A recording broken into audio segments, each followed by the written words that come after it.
Hey out there world, we've got some progress going on the bus today. So, thought I'd show you.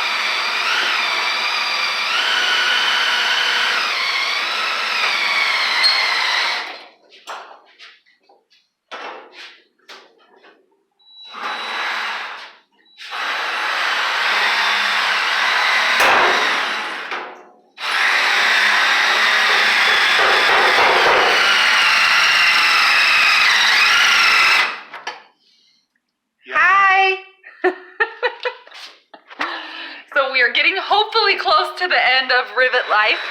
I had a couple of requests for some updates, and honestly the reason we haven't done updates is just because we've been doing a lot more of the same thing lately. So we, I think, have about a fourth of the exterior rivets left, and then our next big challenge is going to be cutting and raising the roof. So luckily we've got some help coming to help us out with that, and we're super excited to show you when that gets started.